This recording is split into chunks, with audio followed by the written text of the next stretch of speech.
One treat that my wife Gloria showed me how to do, she learned it from her mother with a Puerto Rican woman. That's those little treats of guava paste with cream cheese on top. Put that right on top of the cracker. And on top of it you can put nuts. I'm putting pistachio nuts here, any type of nut, a couple of those.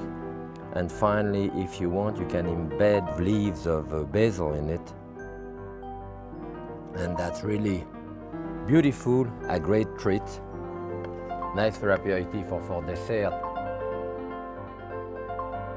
I'm Jacques Pépin, and this is Fast Food My Way.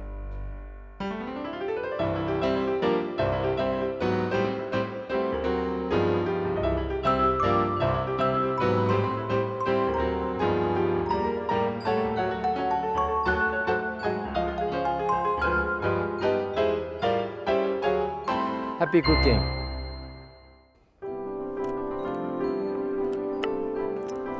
When I was a kid, chocolate was a dream for me. I love chocolate and bread.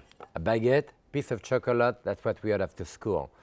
Now it's a bit more sophisticated. I'm doing a kind of cake, which is like runny in the center, like a kind of cake souffle somewhere in the middle. And this is nice, dark, rich, bittersweet chocolate. Bittersweet, it's not bitter, it's bittersweet, with about 70% cocoa powder in there. So about 3 ounces of chocolate, a couple of pieces of butter, teaspoon of vanilla. You put everything in your bowl, a teaspoon of cornstarch and of sugar. And all of that, the best way to melt it, either on top of the stove in a bain-marie, that is water underneath, or in the microwave oven is great.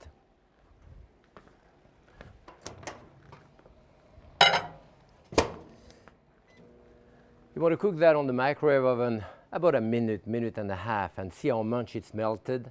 Then stir it and cook it maybe for another minute or 30 seconds.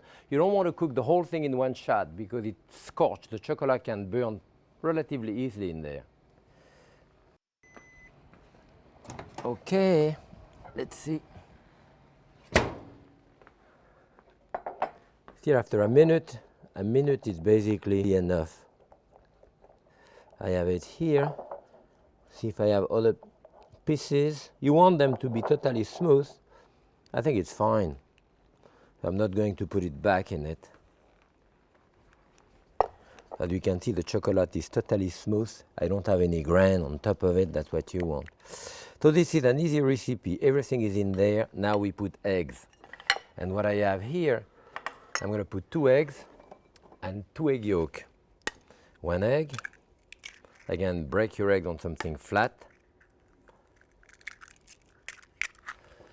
And then 2 egg yolk. You do the same way. Best way to separate your egg yolk, then grab your egg yolk. When you separate your yolk like that, you want to get rid even of that white thing that I have here, which is so-called the chalaza of the egg. This is a sinew on each side of the yolk, which hold the yolk in suspension in the center of the shell. Nothing to do with the germ of the egg or anything like this. It's the chalaza. Okay, 2 egg yolk, and I put that directly in there. Now I'm going to mix it with a whisk.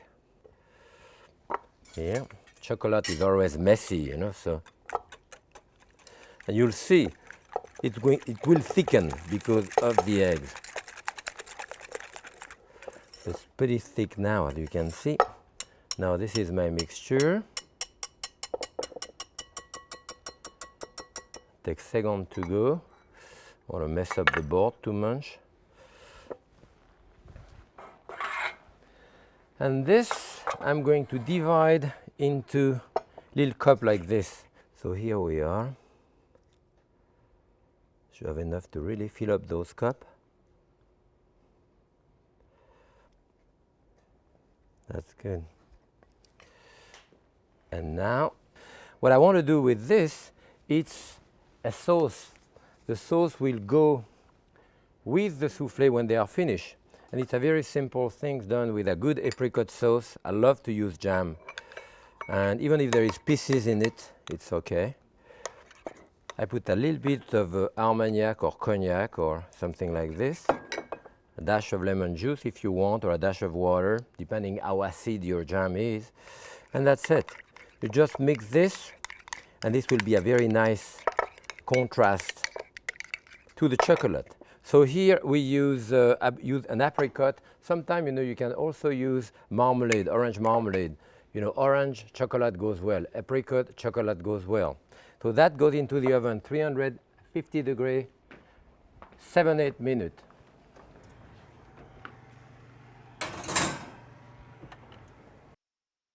And now I'm going to do a chopped chicken liver and spinach salad. Again, a recipe from my wife, Gloria. She showed me how to do that one. And I use the chicken fat like that and chicken liver that I have here.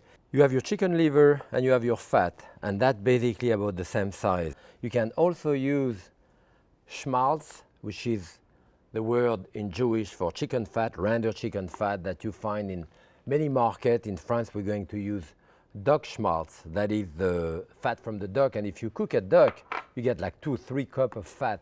You can pack it up, you can put it into your freezer and use it this way. But there, in our case here, I'm going to use the real fat that Gloria used to use in her recipe. So we put that to melt. A little bit of pyrotechnic cooking.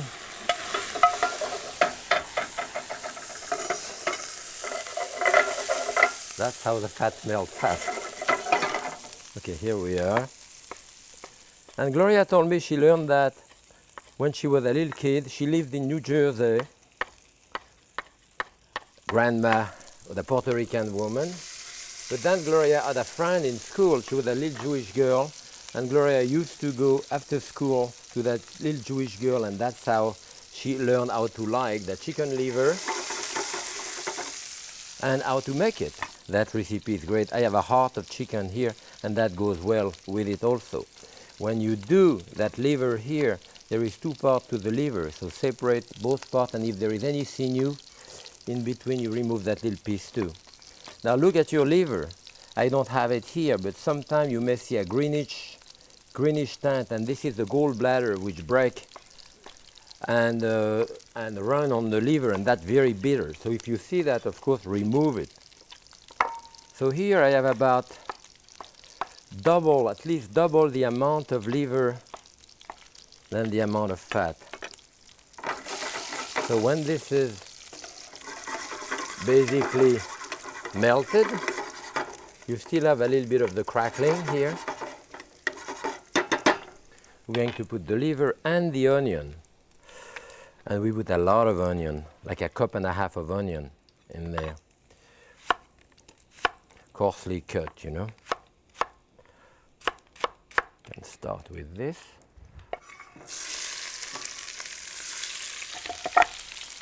More onion.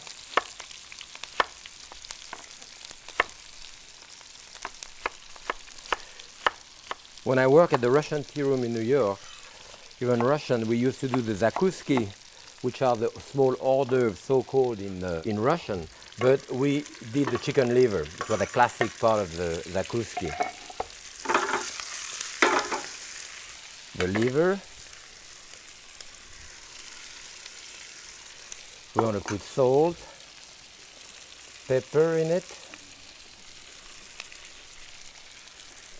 And you can even add garlic if you want. Well, those have to cook for a little while, 15-20 minutes, so I'm starting here. Cover them and cook them gently. And now I'm going to do the main course, which is a beautiful piece of salmon. I'm going to do salmon steak in Mirin. So what I have here is a piece of salmon big enough to do 4 steaks. Those are about 5 ounces, 4 or 5 ounces. And what you can do your mixture directly in there. I have Mirin here, which is a sweet type of vinegary cooking wine, and then a little bit of brown sugar, light brown sugar, soy sauce, about 2 tablespoons of soy sauce, Tabasco, and that's a nice mixture. Now, if you have to use it right away, you could use it right away, but I like to marinate it for at least an hour. Although, you know, you can keep it overnight. So what I do, I close it here. I let the air out, up close the end of it. So like that, you can fold it. Good. So let me check on those.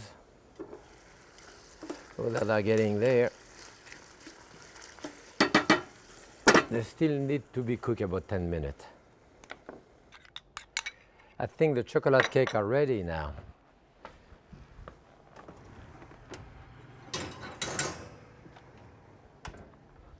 You can see that they kind of blow a little bit out, but they are still soft. And if I go with the point of a knife inside, this is still wet in the center.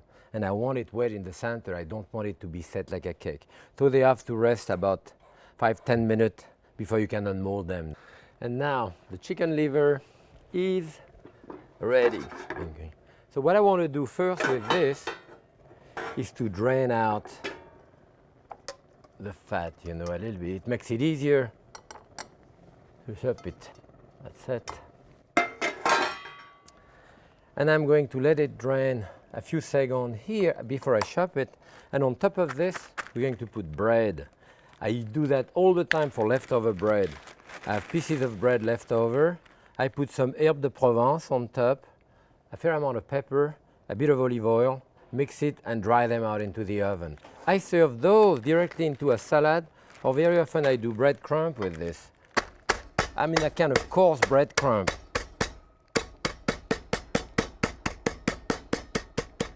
And you know, I do a salad, I put breadcrumb in it. I do soup, I put the breadcrumb in it. I do a sauté piece of fish or some vegetable, tomato, I put the breadcrumb on top. So I use that a lot, and it's great. You don't have to spend money to buy your own breadcrumb. So this, now we're going to chop it coarsely. That's how Gloria told me to do it. So just coarsely like this. I do my own chicken liver, but I saute it less than that. I put a lot of garlic in it. This one doesn't have garlic, although you can put garlic too. But she likes it fairly coarse like this. And I also put much more fat in mine, because we put almost the same amount of fat than liver, and in this one it's like half. Okay. This.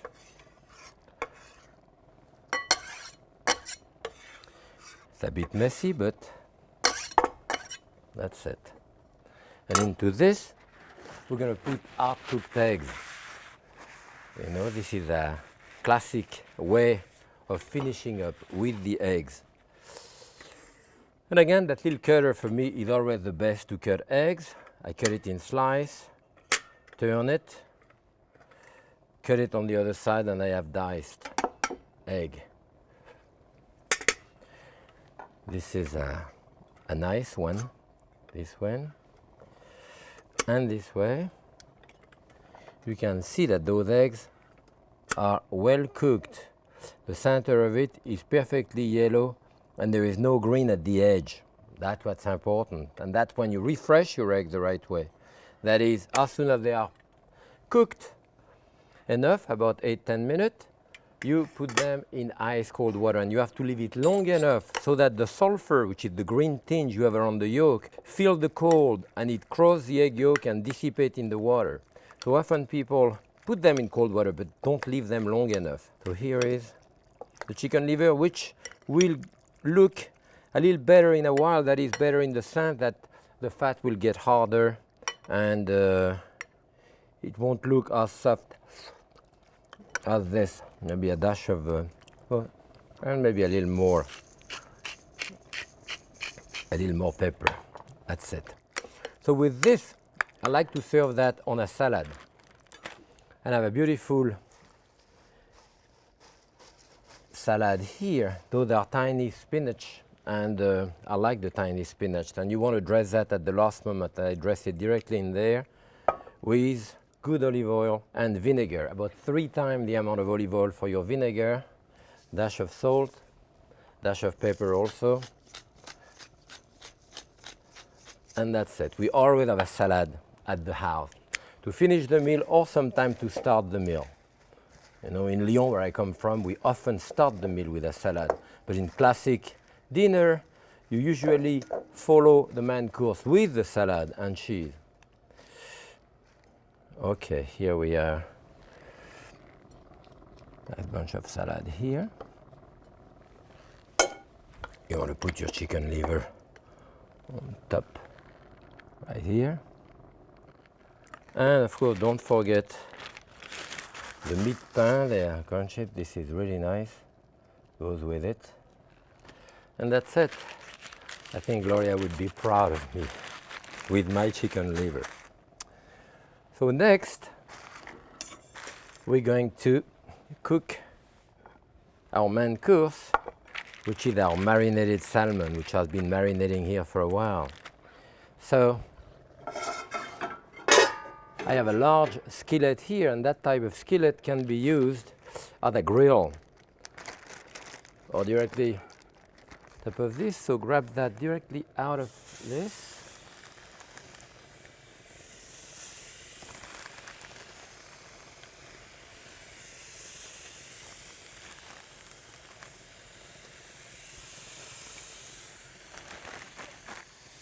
What happened here is that you only cook them, we call a l'unilatéral. You can turn them if you want, but if I cook them this way and cover them, there will be enough steam to come around, and that steam will eventually cook the top. I don't want them to be too cooked in the center.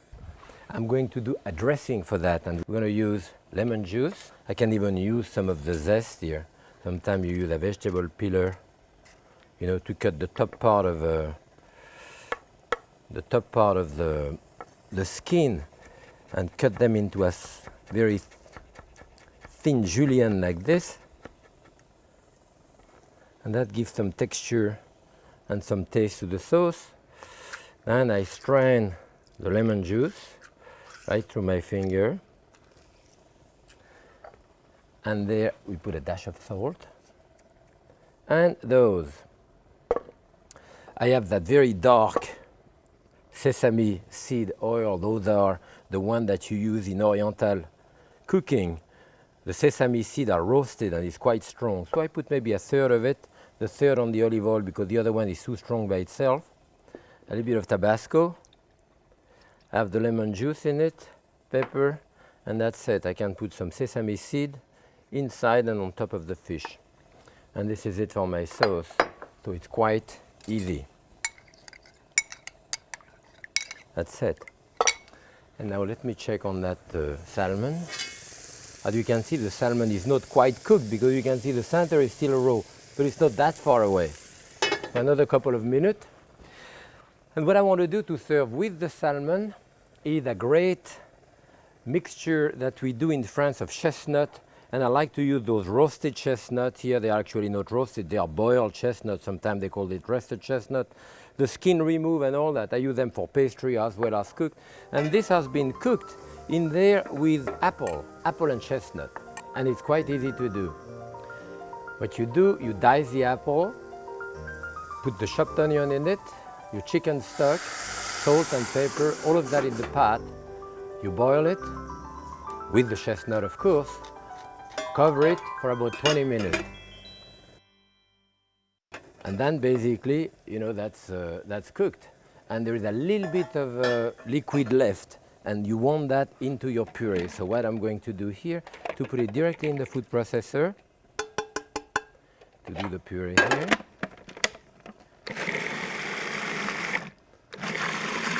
And in there,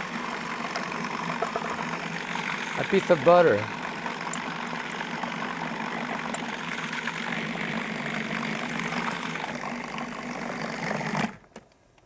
Nice and smooth. That's good. A little dash of salt, need be. and that's fine. So you can see that that mixture is going to be nice and creamy.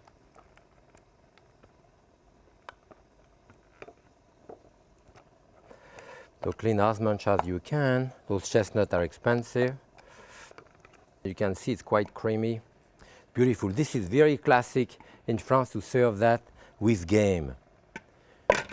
You know, with venison, anything like that, we serve a puree of chestnut, and it's really good with the apple in it.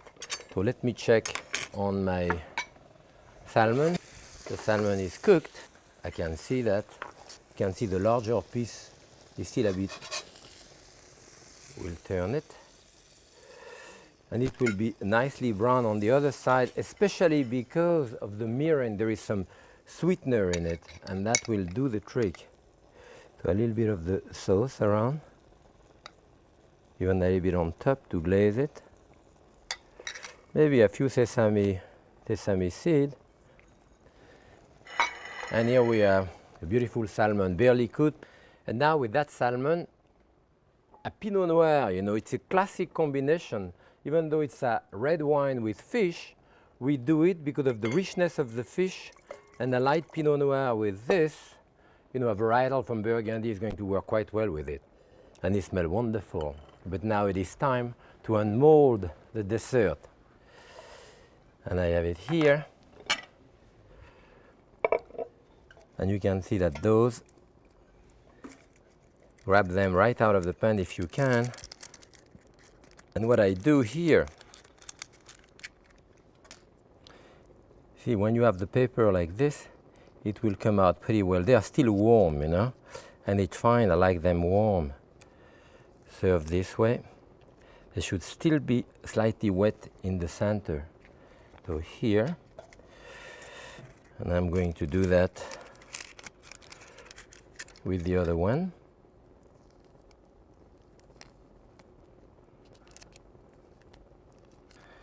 Okay, so you can unmold all of them this way or serve them individually, you know, one way or the other, doesn't really matter. But they are great with the apricot or orange sauce, whether you put it on top or around, or you can serve it without it, maybe just with a little bit of powdered sugar if you want on top of it. But you see, those here should be, I'm going to cut a piece and show you that the inside of it should still be quite soft. See, you can see here in the center, it's still running a little bit, and that's what you want. And this is great. Be sure to choose high quality chocolate, because this is really important for that particular dish, and if you do that, people will love you. Like I do. Happy cooking and happy eating.